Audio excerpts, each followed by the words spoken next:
Seriously Venezuela భూభాగంలోకి చొరబడి వాళ్ళ దేశ అధ్యక్షుడిని తాను బెడ్రూమ్‌లో భార్యతో పడుకొని నిద్రిస్తుంటే, అమెరికా అత్యంత దారుణంగా 150 యుద్ధ విమానాలను తీసుకెళ్ళి అక్కడ 100 మందిని చంపేసి, ఆ అధ్యక్షుడిని వాళ్ళ భార్యని ఎత్తుకెళ్ళి అమెరికాకు తీసుకురావడం. తీసుకొచ్చిన తర్వాత అమెరికా అధ్యక్షుడు డొనాల్డ్ ట్రంప్ ప్రకటన, ఆయన మాటలు చూసిన తర్వాత, అరే! ఎంత దారుణమైన పరిస్థితుల వైపు ప్రపంచం వెళ్ళిపోతుంది అని.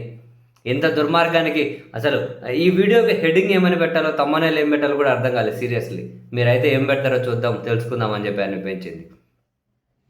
వెనిజులా అధ్యక్షుడు నికోలాస్ మదురో, ఆయన కనీసము సైనిక నియంత కూడా కాదు, ప్రజల చేత ఎన్నుకోబడినటువంటి ప్రజా ప్రభుత్వం అక్కడ ఉంది. సరే, వాళ్ళ ప్రభుత్వ విధానాలు అవి ఎట్లున్నాయి అక్కడ ప్రజలు చూసుకుంటారు.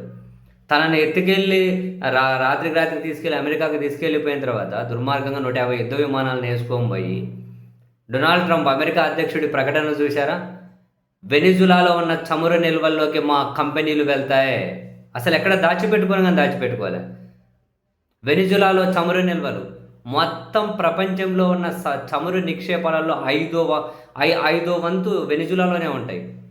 ప్రపంచంలో ఉన్న మొత్తం చమురు నిక్షేపాల్లో 5వ వంతు వెనిజులాలోనే ఉంటాయి. Can you imagine?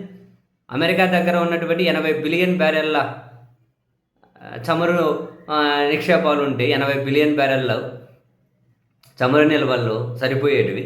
రష్యా దగ్గర కూడా అంతే ఉంటే, సౌదీ దగ్గర ఉన్నది కూడా 267 బిలియన్ బ్యారెల్ ఉంటే, ఒక వెనిజులాలో 320 బిలియన్ బ్యారెల్ల ముడిచరు చమురు నిల్వలు ఉన్నాయి. అక్కడ ప్రపంచంలోనే 5% అక్కడ ఉన్నాయి. అండ్ మిగతా సహజ ఖనిజాలకు, ఆ నిక్షేపాలకు కొదవే లేదు వెనిజులా. అంత అద్భుతంగా ఉంది కాబట్టే, దాని మీద వీళ్ళు కన్నేశారు కాబట్టే అమెరికా ఫస్ట్ హ్యూగో చావెజ్ వీళ్ళని అసలు రానియలేదు, తీవ్రంగా అడ్డుకున్నారు. తర్వాత హ్యూగో చావెజ్ వారసుడిగా నికోలాస్ మదురో వచ్చాడు, ఈయన అడ్డుకున్నాడు. అందుకని చెప్పి మాదక ద్రవ్యాలని మరొకటని ఆయన మీద ముద్ర వేసి ఎత్తుకొని వచ్చేసి, వీళ్ళు అమెరికాలోకి ఆయన ఎత్తుకొచ్చిన తర్వాత ఎంత దుర్మార్గం అండి! ఒక దేశ అధ్యక్షుని చొరబడి ఎత్తుకొని వస్తే ఏంటి ఇదంతా పద్ధతి? నీచం. బలం ఉంది కదా అని చెప్పి ఎత్తుకురావడం ఏంటి? ఎవడైనా పని చేసేయచ్చా? ఎవడైనా పని చేసేయచ్చా? ఏమవుతుంది ప్రపంచం? మళ్ళీ సిగ్గు లేకుండా, మనమేం మొహమాట పడాల్సిన అవసరం లేదులే, సిగ్గు లేకుండా ఆ చమురు నిల్వలు, ఆ చమురు నిక్షేపాల్లో మా చమురు కంపెనీలు వెళ్తాయి, ప్రపంచ చమురు రంగంలో మేము ఆధిపత్యాన్ని సంపాదించబోతున్నామని అఫీషియల్గా అమెరికా అధ్యక్షుడి ప్రకటన. ఇప్పుడు ఆయన నికోలాస్ మదురో, ఆయన ఒకవేళ ఆయన వీళ్ళు చెబుతున్నంత ఇంత దుర్మార్గంగా చిత్రీకరిస్తున్నట్లు ఆయన దుర్మార్గుడైతే, ఆయన మీద సైనిక చర్యతో వీళ్ళు ఎత్తుకొని వచ్చిన తర్వాత ఆయనను, ఆయన భార్య గారిని అక్కడి ప్రజలు రోడ్లు ఎందుకు ఎక్కారు? అక్కడ ఉన్నత న్యాయస్థానం సుప్రీంకోర్టు, అక్కడ ఉపాధ్యక్షురాలుగా ఉన్న డోర్నే రోడ్రిక్స్ అనే 56 సంవత్సరాల మహిళకు ఎందుకు అధ్యక్ష బాధ్యతలు అప్పచెప్పారు ఇప్పుడు ఇమ్మీడియట్గా? సుప్రీంకోర్టు అక్కడ ఉపాధ్యక్షురాలుగా ఉన్న ఆమెకే ఇచ్చారు. ఆమె మళ్ళీ నికోలస్ మదురోకి కంప్లీట్గా రైట్ హ్యాండ్ లాగా, మొత్తం వెనిజులా ప్రభుత్వ నిర్ణయాల్లో ఆమెదే కీలక పాత్ర.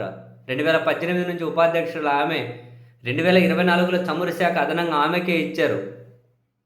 మరి మళ్ళీ నికోలస్ మదురో వారసురాలకి ఎందుకు ఇస్తారు?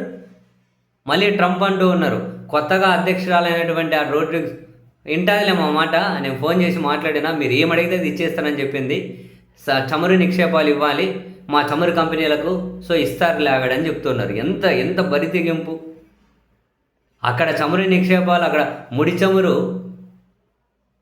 శుద్ధి చేసుకొని మొత్తం అంతా ఎక్కువ ఉత్పత్తి చేసుకునే అవకాశం లేకుండా అమెరికా వెనిజులా మీద విపరీతమైన ఆంక్షలని పెట్టేసి, ఒకప్పుడు 3 మిలియన్ బ్యారెళ్ళు ఉత్పత్తి చేసే దగ్గర నుంచి రోజుకు వెనిజులా అందులో 4వ వంతుకు తగ్గిపోయినారు. 80,000 90,000 మిలియన్ బ్యారెళ్ళు ఉత్పత్తి చేసుకునే వరకు తగ్గిపోయినారు బాబు. ఎందుకంటే వీళ్ళ విపరీతమైన ఆంక్షలు పెట్టి అక్కడ జనాలను సౌకర్యాలు లేకుండా చేసి, వీళ్ళే మళ్ళీ ఉల్టా అధ్యక్షుడి మీద లేనిపోయిన నిందలన్నీ వేసి, ఆ అధ్యక్షుడు బెడ్రూమ్లోకి చొరబడి ఆయన ఎత్తుకొని వచ్చి, మళ్ళీ ఆ చమురు నిక్షేపాల మీద మా కన్నుంది, మేము తీసుకెళ్తాం మా చమురు కంపెనీలు అని చెప్పి ఇంత బరితెగిస్తే దీనికి ఏం పేరు పెట్టాలా? ఇంత దుర్మార్గాన్ని మీరు మీరు మీరు మీరు మీరు ఎట్లా డిఫైన్ చేస్తారు? ఇది పద్ధత? ఎంత దారుణమయ్యా నిజంగా, ఏ మాట కానీ బాబోయ్.